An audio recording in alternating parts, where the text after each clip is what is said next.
This is the Global Podcast Network, where executives and professionals connect, share, and inspire. Stay tuned for the conversations that drive success.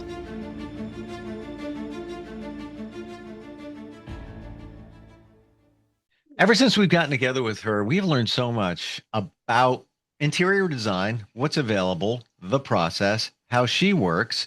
We've looked at kitchens, we've looked at different rooms. Today, we're going to focus on the floors and the walls. There's a lot to be said there and a lot that we need to know if we're thinking about changing up where we live or even where we work. And she's the woman behind Tab Interior Designs, Trish Bonney, back on the program. How are you doing today?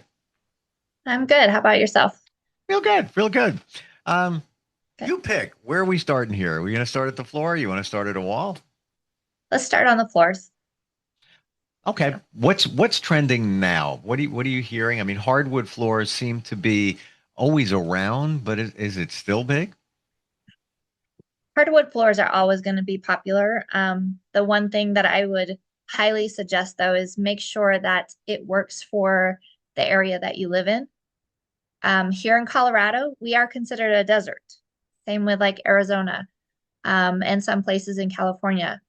When you get hardwood floors, it is very crucial to look at the species of the floors, because if it's coming from where there's a lot more humidity or even a rainforest, those types of woods do not work in our area, because one, there is no warranty connected to it because you have to have a whole house humidifier running at all times, and nobody does that. So Wow. there'll be a lot of cracking in the wood, or it can buckle if it's too much of a difference. So you need to be careful with that. That's not saying it can't work here in Colorado, but you need to make sure you're using the right species. You definitely do not want to put radiant heating under hardwoods, especially here, because that will ruin them. Again, they'll buckle right away. I And didn't even know when that you could do that, Trish. I always thought if you're going to do a radiant heating, it had to be under some kind of tile. you can put it over where there is a type of heating that goes within the concrete or within a concrete slab. I don't ever suggest putting radiant under hardwoods anyway, because you can overheat the wood and make it ruin it basically. But you will always find a contractor who say you can do anything, but I don't agree with that. So you definitely want to do your research on the wood species and your climate. Up in New York, you shouldn't have a problem because you guys have a lot more humidity than we do down here. But so the other thing to think about here, we are a huge pet friendly state. So hardwoods, again, make sure they're not soft woods because your pets can scratch it up really quickly. And that's anywhere. So LVT has been extremely popular here and a lot of places. The only thing is, we are trying to be more friendly with our environment. There's a lot of the LVTs that have a lot of chemicals attached to them. So just make sure what you're looking at works best for your needs. So LVT is pretty easy. The thing about hardwoods, the material costs a lot more. The installation, it depends on, like the width of the wood and whatnot. With LVT, the product generally costs way less. The installation could vary if you do glue down versus click and lock. Are you doing underlayment in it? In a basement, you should always put an underlayment barrier between LVT. To me, in a basement, LVT is king. I say that because the space that you have the most floods in is down in your basement. If you put carpet in, you have to replace it because mold and mildew, it just can run rampant really quickly. With LVT, you don't necessarily, as long as you get the water resistant, waterproof, you don't have to replace it. So that is a huge benefit of that. Using tile down in a basement, I wouldn't do that either because our ground is almost always shifting. So even I Mm. grew up in Vermont, and being down here, I remember there were cracks in the concrete slab up in Vermont. It's the same thing down here. With LVT, if you float it on a concrete slab with an underlayment, it moves with the slab if there's some minor cracking. Whereas tile, it'll cause damage to the tile, the grout will start to pop up and everything. So it's not worth doing that. I I know a lot of people want the warmth of the carpet. You can put in area rugs and they're much more budget friendly to replace versus carpet. Um, and you know, if there is a flood, you can run down and get it out right away and avoid the any Wow. mold or mildew starting. This goes directly against what one would think in the basement. I would think that you would want to do tile in case you have some flooding issues, if you're prone to that. Certainly carpet, you're taking a chance. If it's, a nominal flood, if you will, you might be okay, but you got to make sure you got to peel it back, check for mold. But I would think any kind of laminate or hardwood would be one of the last things you put down there. Don't ever put hardwood in your basement because Okay. again, if it floods, you have to replace that. Laminate, you do not. So that as long as you get, like I said, there's waterproof or water resistant laminates. So Hmm. those typically you do not have to replace. You might have to replace, like, depending on what material your baseboards are, part of your walls, but you should be safe on keeping the floor down there. Wow. I didn't know that they had waterproof laminates. Whoa. Okay. This is why we Well, need and a there's designer. LVT that has like 30-year warranties now. Um, the minimum is typically 10-year warranty. So that's amazing in itself because if for some reason, again, if you have a flood down there and you have an expert come in and they say you do need to replace it, it's warranted. So as long as it's 10 years or under. So that to me is a huge benefit in a space where, again, you have your most floods happen are in the basement, Hmm. Wow. especially this time of year. Yeah. These are what we don't realize. This is why you want to hire a designer. And this is, we're just talking about the floors now in a basement. Now we go to all other areas. Let's go to kitchens, the floor in a kitchen. Suggestions there. Intuitively, we all think tile, durability, things drop, etc. So in a kitchen, it is considered a wet room. You have your sink, you have your dishwasher, you have refrigerators that have water Mm, going to them as well. A lot of people like hardwood in their kitchen.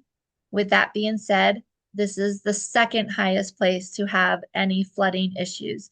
And that is where we have been called more than not to totally remodel a kitchen due to, like, one, for example, the clients went away for the weekend for a ski trip up in the mountains. They came back on Monday morning to their sink had been leaking all weekend long and their kitchen was destroyed. They had hardwoods. They had to be totally replaced because they buckled. Um, with that being said, again, you can use LVT, or some people call it LVP, luxury vinyl tile or luxury vinyl plank, or you can use regular tile in your kitchen. wow.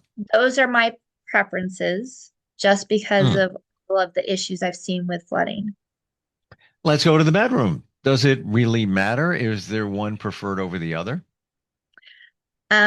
No, in there you can do whatever you want. A lot of people are getting rid of carpet due to allergies. It does hold and harbor a lot of dust if you have pets and all that. And Say again, you that. I can just want to make sure I heard you. What harbors the dust? Carpets?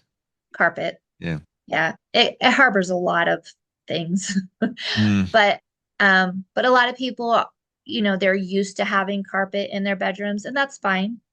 Um, with that being said, I have had some clients, especially here, use tile. there is wood look tile that they put in their bedrooms because they wanted radiant heating underneath it. And then they put on an area rug as well. But there are LVTs or LVPs that you can put radiant heating under now. So now you have multiple options if you want a hard surface for easier to clean, but you can put radiant heating under both of those. Mm. It's the eye opener recently was for me, bedroom. I have laminate in there. Um, I have two cats, a dog. The cats don't even come into the bedroom because, yeah, quite honestly, my cats are so mushy that it's almost, I can't even, I love it, but it like they're all over me and it's like you can't get any sleep. So they're not really in there that much. So I'm vacuuming with the light on the vacuum and really looking down. It's amazing what's on your floor. Oh yeah. And imagine with a carpet, a lot Yes. of that gets embedded in it. And yeah, Yeah. it's hard to remove. And you can get have a professional come in and clean your carpet, but at the same time, you're not going to do that every weekend. Yeah. And that stuff accumulates pretty quickly. Yeah. And even vacuuming, you're only going to get so much because sometimes, let's say pet hair gets interwoven within the loops of the carpeting, Yes. just because you got a good vacuum with a brush and suction there, it Right. doesn't mean you're going to get it all up. So, Yeah. And for mm, the ladies who have long hair, our hair gets all embedded into it and yeah. tangles up in it. So carpet is very important to a lot of people, and I get that. I do prefer if you're going to use carpet, I like more of a Berber type carpet. It's a loop, so it's shorter, and the vacuum cleaners, they pull up the dirt a lot more easily. The very plush, thick stuff, one, you see wear and tear really quickly. I can tell exactly where you walk within a matter of weeks. Mm. Um, and that wear and tear, it doesn't come back. So yeah, with the Berber type, they're easier to clean and keep control of. So before we pivot over to walls, anything else that we should know when it comes to floors? Not that I can think of. Hmm. Okay. On to the walls now. So much to talk about, in terms of paint. There's color there, but there's so many other options when it comes to wall covering. Wall coverings, wallpaper, it is becoming very, very popular. It has been for quite a few years now. And again, it goes in and out of style. The wallpaper nowadays, it's not like if anybody was around in the 80s, it's not that type of wallpaper where it's little tiny, tiny prints and very repetitive. But we're having way more fun with it. And honestly, the fifth wall, your ceiling, has become a popular spot for a wallpaper or a color other than white. Um, so we're having a lot of fun with treatments like that. And for example, you can get a wallpaper, and here's a bigger picture of it. Mm. It is kind of repetitive, but with this one, it is commercial grade. So you can clean it. You can wipe it down with warm soapy water. Some of them are so strong that you can even spray it with a general household cleaner. There are papers. This is a paper one. Um, Huh. these you can't wipe down. So these are great for like a dining room, a bedroom. Um, I wouldn't, you can use it in a bathroom, but at the same time, the paper, if you take really hot showers or you have a steam shower, it can bubble or start to peel, whereas the vinyl is way more friendly to wet spaces or high humidities. What I'm getting here is this is not your grandmother's wallpaper. No. You know, when you think wallpaper, you have that immediate first thought, but there's so many different types. Um, how do you decide whether you're going to do more of a fabric covering, more of a vinyl covering? Where's that determined? It's about the humidity in the space. Again, in the bathrooms, I prefer a vinyl or a commercial grade type of wallpaper where you use a traditional paste so it stays up really well. Whereas, like a dining room, You can use whatever you like. One thing that a lot of people love a grass cloth.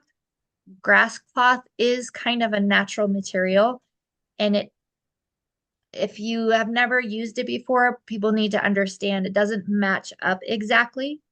So it will have like lines in it where the grass meets. So it does give an organic look to it. So people have to be cognizant of that. I would never use a grass cloth or a fabric or a paper in a bathroom unless Mm. it's a powder bath where you're not like running a lot of hot water. Oh my gosh, the amount of humidity in a bathroom. I look at the ceiling of mine, and on the ceiling there is paint, and it's more of a glossier paint, and I think that was Yeah. intentionally done. When I look up, like after a short shower, I'm like, I like You water. see, It's almost like dripping. yeah, you see the droplets. So you have to Yeah. be careful in your main bathrooms where you have showers, especially steam showers. You want to make sure you work with an expert that knows how to hang it properly and you're using the proper materials. Mm. Wow. Um, is removal, that's always been one of those things that many have not done wallpaper because of, well, you know what, I'm not sure. And future comes along, we decided we want to change it up and just we're taking that wallpaper down is going to be such a pain in the butt. Um, is it It's easier now? way easier. A lot of them now, you can spray it. They have some solutions that you spray it with, or you spray it, especially the paper ones. You can spray it with like a warm soapy water, and it used to be really hard to get off. And now the pastes and whatnot, we've definitely changed the formulations of them to make it a lot easier to take it off. You can score some of them first so that when you spray the solution, it gets underneath a lot quicker and easier. But there's so many YouTube videos on that. There's also peel and stick wallpaper, which is great for people that are in apartments or dorms where it can be Hmm. temporary. You just have to make sure I do trial and error. I've had one peel and stick wallpaper in my house since 2017. It hasn't moved. We have had some weird humid days here in Colorado, which is rare, but we're getting them more during the summertime. And there was one that I hung up the within a couple of months because I hung it up in April when it was a lot drier.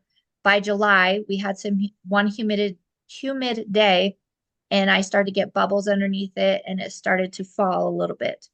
So you need to make sure what actually works in your area. Mm. And you can get samples if you work with a designer that has experience with peel and stick.